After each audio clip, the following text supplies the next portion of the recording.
Good morning, students. In today's class, we are going to discuss about what you mean by context-free grammars. Already we completed 2 units.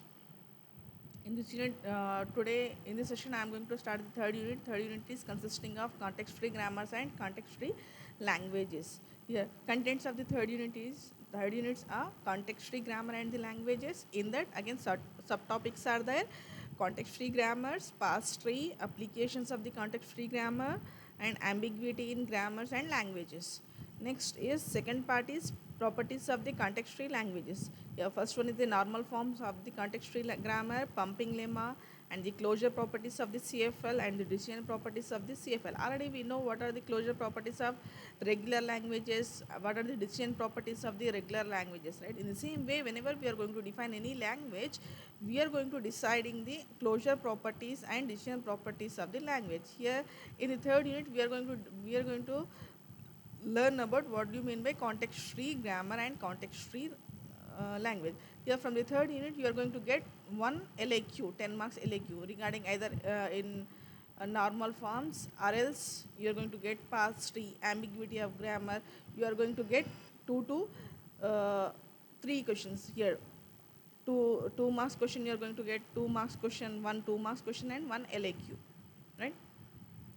Now here in this session, I am going to discuss about what do you mean by context-free grammar. Here, generally, grammar is consisting of VTPS. 4 tuples are there. VTPS. V is the set of variables. T is the set of terminals. P is the set of productions, and S is the starting symbol.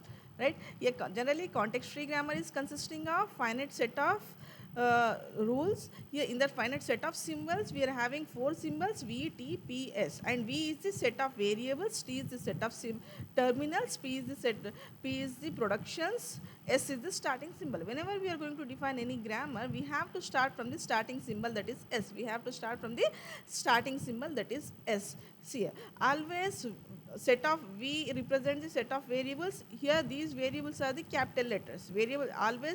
Variables are going to represent in terms of capital letters, right? Variables are going to represent in terms of capital letters. Here terminals means small letters. Small alphabets are terminals. Small alphabets, right? Variables capital letters.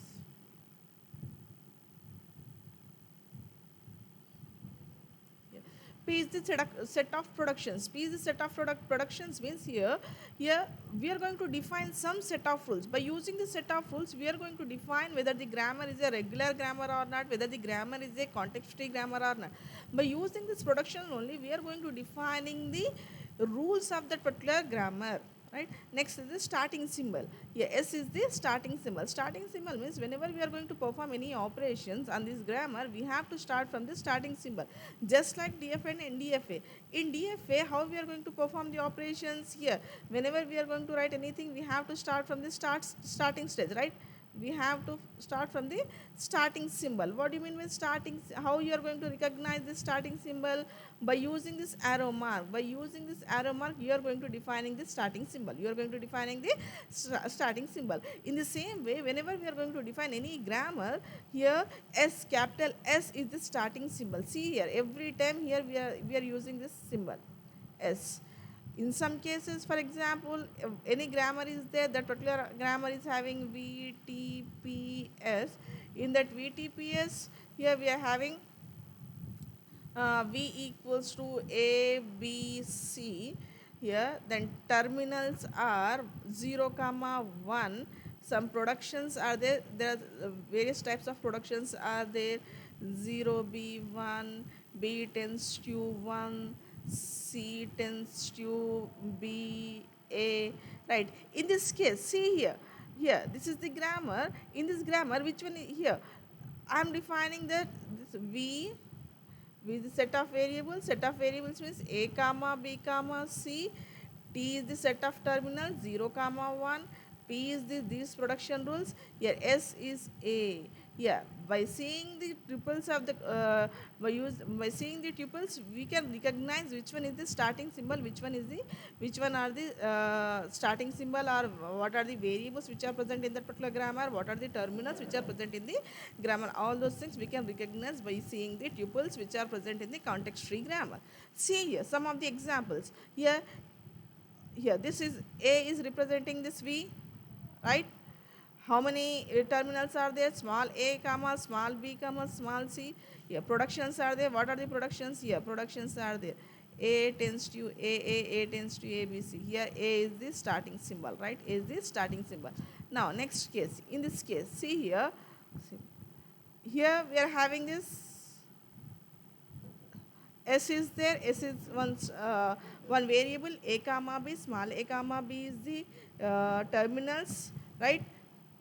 P is the this one. P is the production. S is the this one. Here I have written this 2 times. In this case, see here next grammar S comma F 0 comma N P comma S. P is S tends to 0 0 F 1 1 F. F tends to 0 0 F and epsilon. In this case, see here how many variables are there? These are the variables. How many terminals are there? 0 comma 1 is the terminal. Here productions are, this is one first production, this is the second production, right? Here which one is the starting symbol? S is the starting symbol. Whenever we are going to deriving any string, we have to start from the starting symbol only. A language L is said to be context free if and only if there exists a context free grammar such that L equals to L of G. See here already how you are going to find regular grammar. If that particular grammar is having the regular expression, then that particular grammar is the regular grammar. In the same way, a language L is said to be context free language.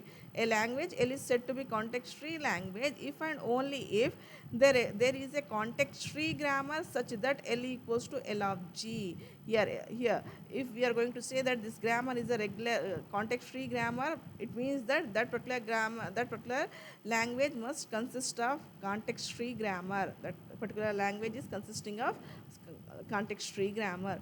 See here some of the examples here.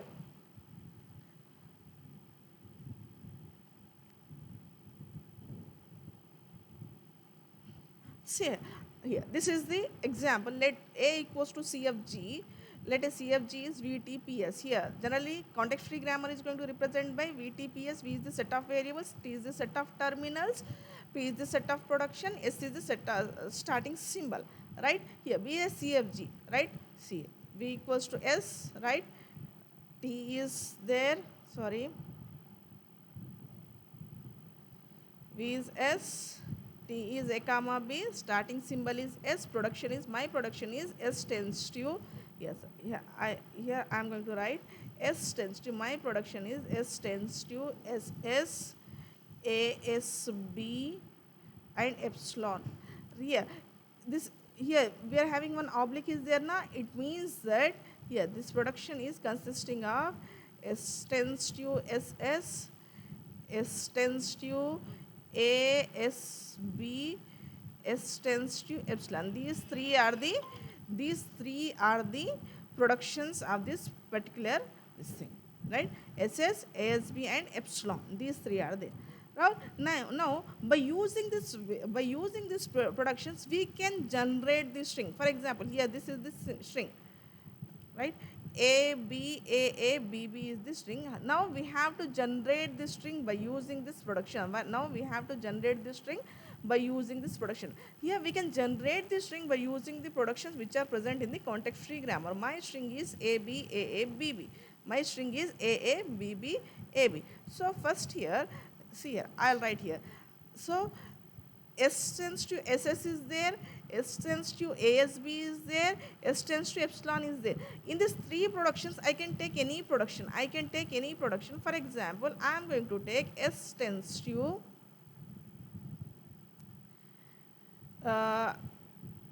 ASB. I am going to take S tends to ASB. Right? Now, here S tends to, what is this S? S is again variable. We can represent this variable by using this one, by using this thing. We can represent the variable. So in here we have to get the string A B A B B, A B A B B. How you are going to get this string? First we have to get this one. Here instead of this S, here I am going to write A A S S B, A S S B. Now S tends to, here this S is there, this S is there. For this S I am going to write A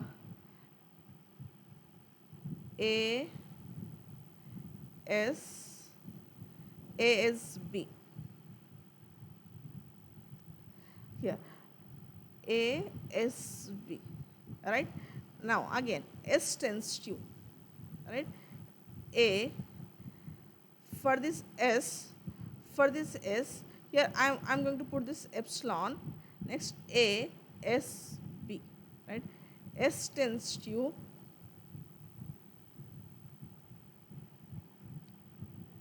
S tends to SS.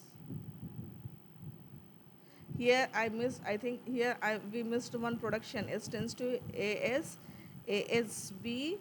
Here I am writing this one, SBS. One more production we have to write here. I missed that particular production. While I am copying, I missed this particular production, SBS. Right?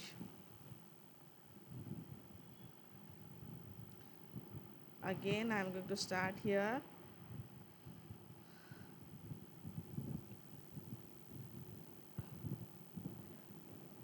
SBS. One more production is S tends to SS, ASB, and epsilon and SBS. For example, I am going to take S tends to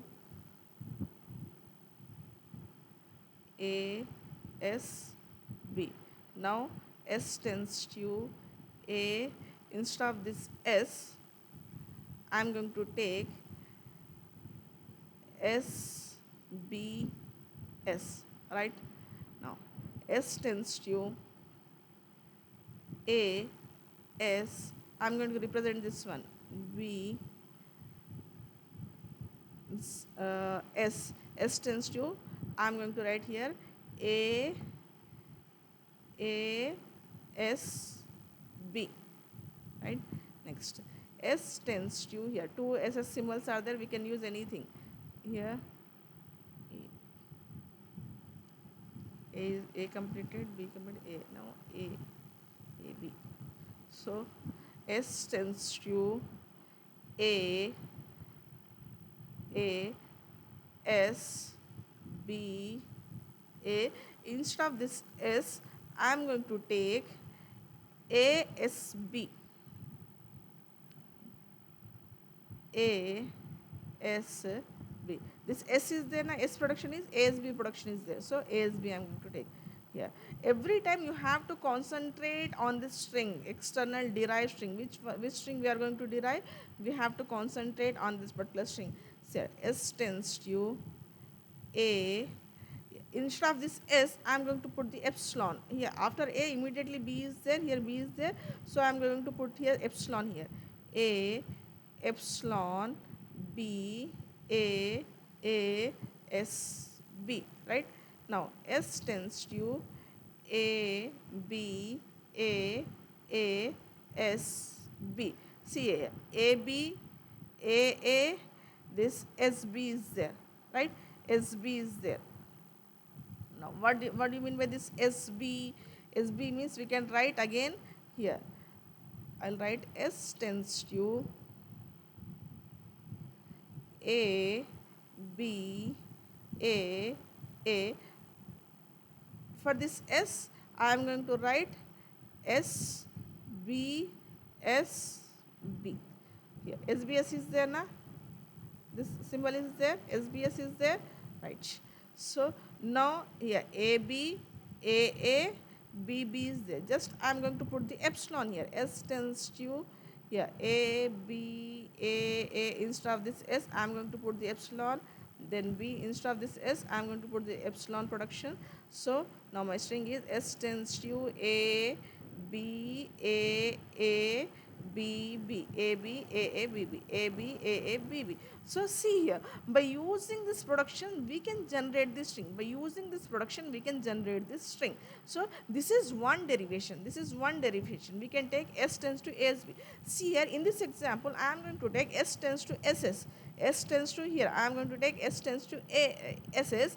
Again for this S, for this S I am going to represent ASB. For this S I am going to represent ASB, right? ASB. Then again here for this S I am going to put the epsilon. Then ABS is there. For this ABS is there. Now for this S I am going to represent ASB. For this AB is there, then ASB, right? For this S. Right? Next ASB is there. Again for this S I am going to represent ASB. ASB. Next for this S I am going to put the epsilon. Here I am going to put the epsilon for this S. So for a single string we can generate multiple types of derivations. Here single string is going to be generated by using the multiple set of productions, right? Here we can use any production which is present in the starting symbol. Here we are having S tends to SS, ASB, SBS and epsilon, right? This is first example. For example, see here, this is second example.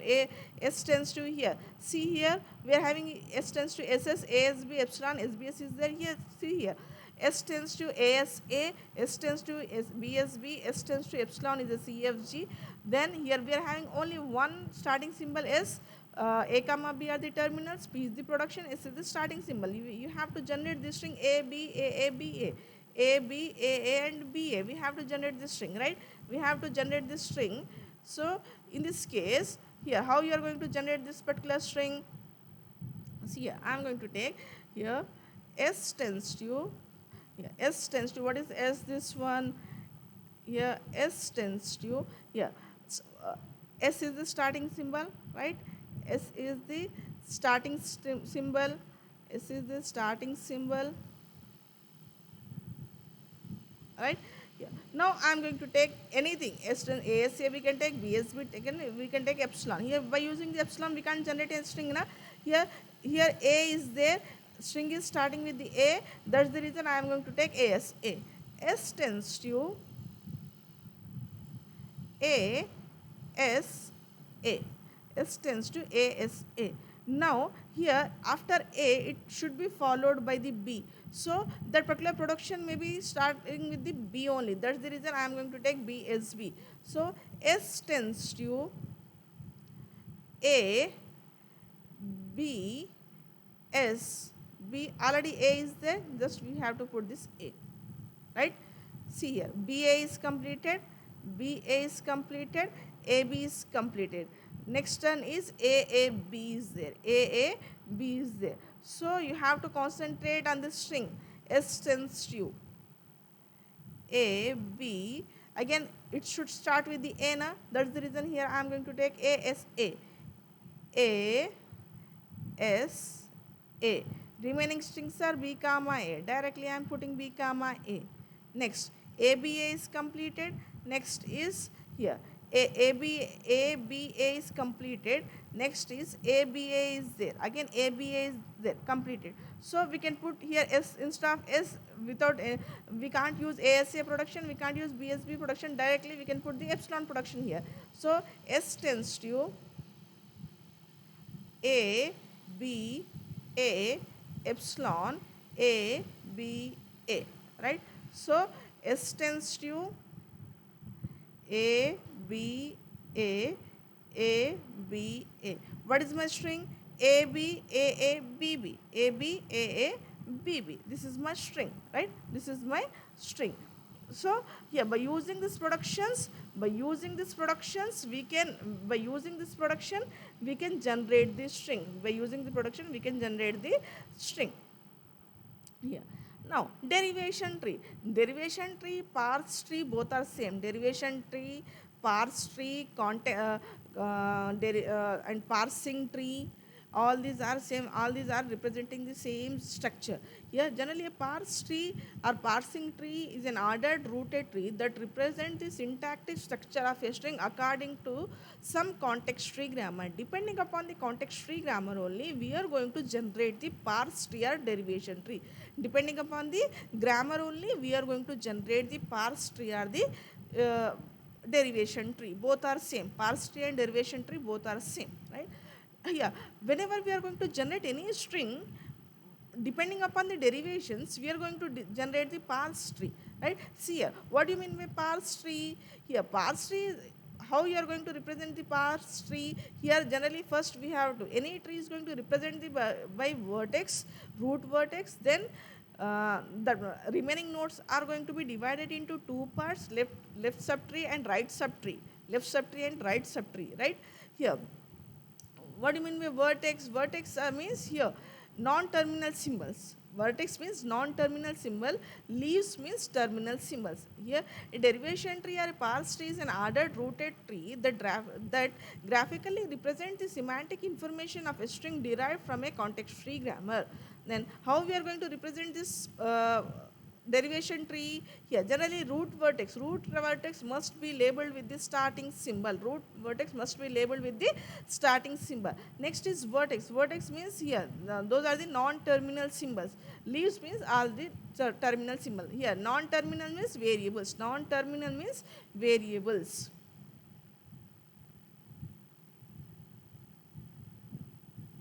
Here, leaves means in some cases we have epsilon symbol is also be there in leaves. See here, for example, any production is there, S tends to x1, x2 up to xn is a production rule. In a CFG, then the parse tree or derivation tree will be as follows. S tends to x1, x2, xn is there, na? So S is there, first x1, x2, x3, x4, xy up to xn. Here, in order of the sequence, we are going to putting the all those symbols. Order of the sequence, we are going to putting the symbols. This is known as the parse tree. This is known as parse tree. How we are going to generate this one. Next is, yeah, how here generally the two different approaches are there to draw a derivation tree or parse tree. First one is the top down approach, second one is the bottom up approach. In top down approach, starting with the starting symbol of S, we have to start from the starting symbol S, then we have to goes down to the tree leaves using the production. By using the production only, we are going to generate the tree.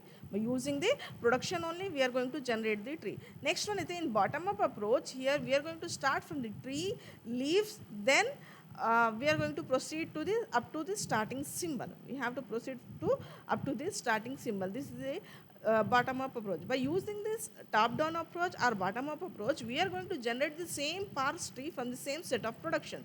For example, see here in the previous example, I have given this example. S tends to ASA, here these are there. Here in top down approach, we are going to derive the tree in this from starting, then next, then here. Whereas in case of bottom approach, first we have to take the last production, then we have to go for the next production, then we have to go for the next, and next. In this format, we are going to check this one. We are going to generate the parse tree. Right now, how we are going to generate the parse tree or the derivation tree? How we are going to generate this tree? Generally, the derivation of a parse tree is the final string obtained by the concatenating the labels of the leaves of the tree from left to right, ignoring the nulls. However, if all the leaves are null, derivation is null. If all the leaves are null, then the derivation is null. Here we are going to generate the derivation tree by concatenating the leaves from left to right. By concatenating the leaves from the left to right. I'll give an example here. See here. Derivation. Let a CFG is there, NTPS is there. Here NTPS is there. Here N is consisting of starting symbol, T is A comma B, starting symbol is S. Now my productions are here, S tends to SS, ASB and epsilon. See here, S tends to SS. What is my first production? S tends to SS is there. This is my first production is there. So see here, I am going to generate this tree here. S is there, S tends to S is there. Right? S tends to SS. Now, this S becomes ASB. This S becomes the ASB. So, for this S, I am going to write A S and B, right? Yeah, this S is same. I'll give one example. I'll start from here. First is S, right? This S is consisting of S and S. This is consisting of S and S. Now, this S is going to represent by ASB. So, in next step, we are going to consider A,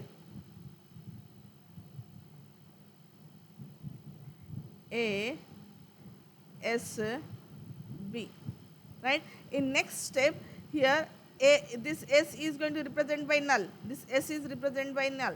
So here direct ABS is there. This S is common. This S is going to represent by null. That's the reason here I am going to put this null here.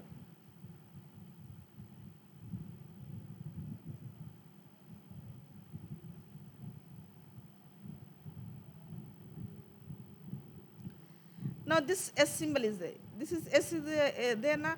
This S is consisting of A, S and B. So A, next step we are going to draw this one. A, S, B. A, S, B. Now this S is going to represent again A, S, B. This again this S is represent this A, S, B now. So here this is S is going to represent by A, S, B, right? Next is A, here this S is going to represent by this null. What is my string now? Here my string is AB. See here, this is null, this is null.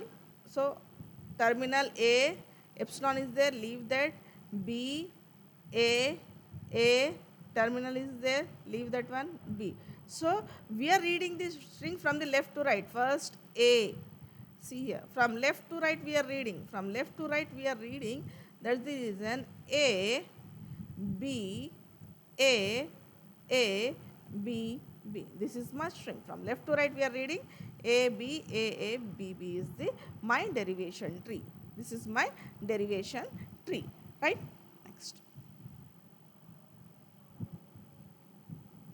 My next is here. Now, leftmost derivation and the rightmost derivation. Depending upon the derivation tree, we are going to generate the leftmost derivation and rightmost derivation. Here, in leftmost derivation, is going to be obtained by applying the productions to the leftmost variable in each step. In leftmost derivation, we are going to apply the production from the left side of the variable. Whereas in case of rightmost derivation, a rightmost derivation is obtained by applying the production to the rightmost variable in each step. Every time in leftmost derivation, the variable left variable is going to be replaced, whereas in case of rightmost derivation, rightmost variable is going to be replaced. Here there are two formats are there. By using these two formats, we are going to generating the leftmost derivation and rightmost derivation of the string.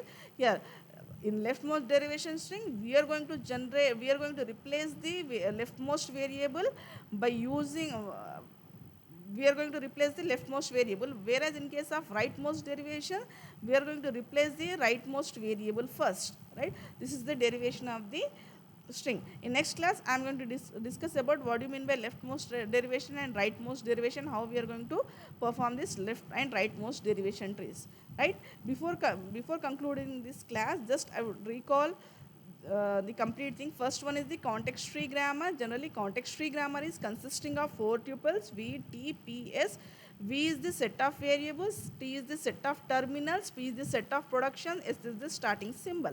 Here always variable is going to represent by the capital letters, terminals are going to represent the small letters, P is the set of production rules, S is the starting symbol. Whenever we are going to generate any string, we have to start from the starting symbol.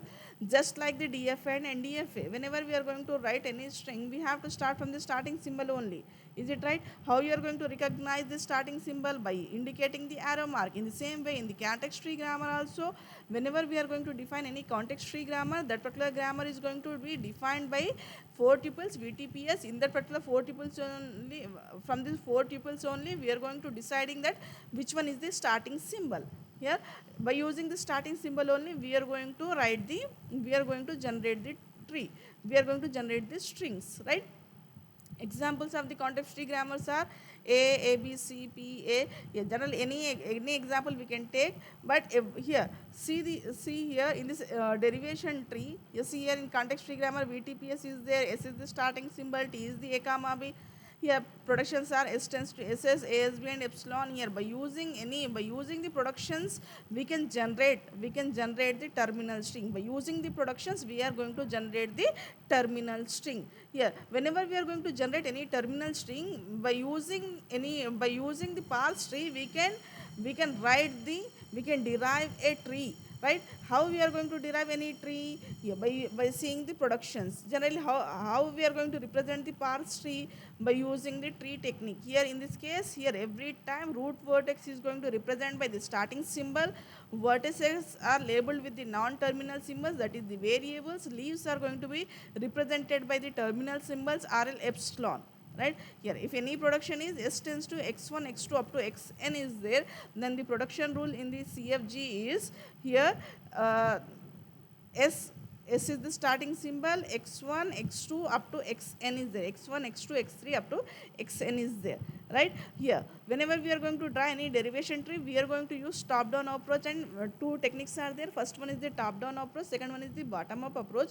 In top down approach, we are going to start from the starting symbol, and we have to goes down to the tree leaves using the productions, whereas in case of bottom up approach, we have to start from the tree leaves, then proceed to the upward to the root node, right? Here derivation tree is there. Here leftmost derivation and rightmost derivation. In leftmost derivation, we are going to obtain the production by using the leftmost variable, whereas in case of rightmost derivation, we are going to obtain the variable by using the rightmost variable, right? With this, in next class, I am going to explain about what you mean by this thing, right? Thank you.